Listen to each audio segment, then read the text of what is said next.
वापस आओ फिर से गांधी, वापस आओ फिर से गांधी, अपनी बनाने को सरकार, वापस आओ फिर से गांधी,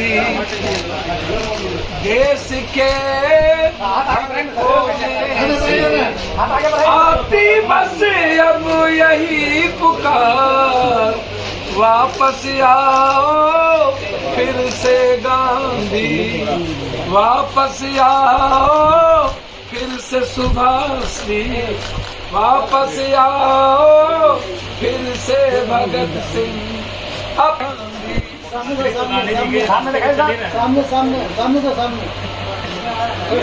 सामने। अब भैया पकड़ दीजिए। मैं क्या हुआ, जाली नोट इक्वल हो गया, क्या हुआ, काला धन वापस कब आएगा, आतंकवादी गतिविधि क्यों बढ़ गई, और भ्रष्टाचार दुनिया के प्रचंड पर क्यों चला गया, नोटबंदी के बाद महंगाई इस देश की जिंदगी को नासुर क्यों बना दिया, नोटबंदी के बाद इस देश की बेरोजगारी दुनिया में सबसे ज्यादा क्यों बढ़ गई, नोटबंदी के बाद गरीबी इस देश की दुनिया में सबसे ज्यादा क्यों बढ़ गई, नोटबंदी के बाद इस देश में आप अपने कितने मित्रों को दुनिया का सबसे ज्यादा बेनिफिट दिया।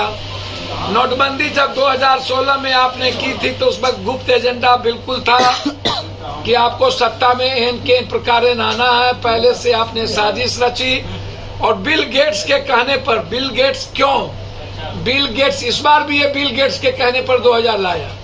बिल गेट्स चाहता है कंप्लीट हर चीजों को डिजिटल कर देना दुनिया में, ताकि इन बाहर के लोगों को भारत की एक एक चीज कब्जा में करके रखने का उनका जो प्लान है डिजिटल मीडिया का, डिजिटल, वो बिल गेट्स उसमें पूरी साजिश उसमें रच ली। तब भी और अभी भी दो गुप्त एजेंडा था।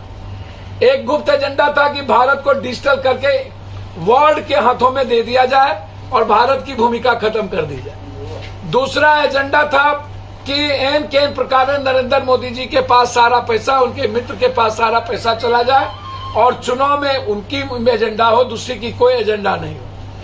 अब मैं ये जानना चाहूंगा कि 54,000 करोड़ रुपया जो गायब है वो कहाँ गायब है, आप बोलते क्यों नहीं? 54,000 करोड़ रुपया। दूसरी चीज 32 लाख हजार करोड़ रुपया, 16 लाख तब था नोटबंदी के पहले, अभी 32 लाख के लगभग वो बढ़ा। फिर ऐसी क्या जरूरत पड़ गई इनको 2,000 रुपया? जब आप 2,000 रुपया लाए, आप उस वक्त बार बार कहते थे, मैं गोदी मीडिया जो था वो बार बार चिल्लाता था, master stock, master stock, master, और अभी भी वो गोदी मीडिया मास्टर स्टॉक दोबारा चिल्लाने लगा। ना कुछ आता है गोदी मीडिया को, ना कुछ जानता है। और जिस तरीके से ये गोदी मीडिया के लोग हर झूठ फरेब उल्टा पुल्टा में मोदी जी का सपोर्ट करते हैं, इसीलिए देखिए मैं मोदी जी को एक सलाह देना चाहूंगा कि भैया 2000 नोट के चिप का क्या हुआ, उसे सैटेलाइट का क्या हुआ जिसमें सिग्नल जाता था, क्या वो चिप फिर से 2000 इसीलिए ले लिया गया कि चिप को फिर से रिहेबिलिटेशन किया जाए, चिप में चीजें खत्म हो गई। पहले तो आप ये बता दीजिए, हम ये जानना चाहेंगे 2000 नोट के चिप लगी थी, उसका करना भी क्या है ये भी आप बता दीजिए। निकाल गोदी मीडिया जिस चीज को मालिक को दे देना है या अपने पास रखना है ये वो बता दे। दूसरी चीज, क्या घर में अनाज से लेकर तसला, बैलन, पर्दा, टेबल, कुर्सी, पुराने सारे कपड़े हम लोग वापस कर दे कि रखे हैं, ये भी आप हमको बता दीजिए। इसको भी गोदी मीडिया बोलेंगे कि मास्टर स्टॉक है। अब हम 2-3 बात आपसे जानना चाहेंगे और बहुत विनम्रता के साथ, कि क्या मोदी जी तानाशाही से देश चलेगा कि समझदारी और ईमानदारी से? किससे देश चलेगा? क्या मोदी जी आपको अब किसी चीजों पर भरोसा नहीं रही, न राम पर, न कृष्ण पर, न शिव पर, न नानक पर, न बुद्ध पर, न कबीर पर, न दुनिया के किसी संस्कृति पर, न विज्ञान पर, न अध्यात्म पर? अब किसके सहारे आप दुनिया में? आप हमेशा जो बात करते हैं, हमेशा बचकाना बात, हमेशा बचकाना बात।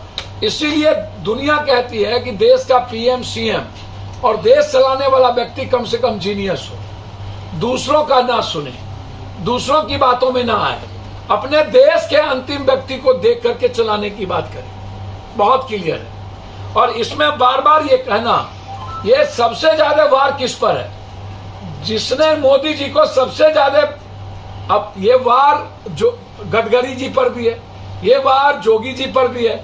मोदी जी के लिए जो जो थ्रेट है, अब इंटरनल हो या एक्सटर्नल, अब सितंबर तक इन्होंने दिया है कि इसको जमा करिए, और सितंबर के बाद अक्टूबर में चुनाव है, आचार संहिता लग जाएगा 3 स्टेट का। ये आप पूरी दुनिया को, अगले बार भी चुनाव, आप 16 में 19 में चुनाव था, और इस बार भी आप 25 में चुनाव है विधानसभा की, 24 में, और आप अभी नाटक कर दिए। तो क्या देश इस तरह चलता है? देश क्या मदारियों से चलेगा? देश बाजीगरी से चलेगा? देश आम आदमी की जिंदगी कैसे बचेगी, उससे चलेगा।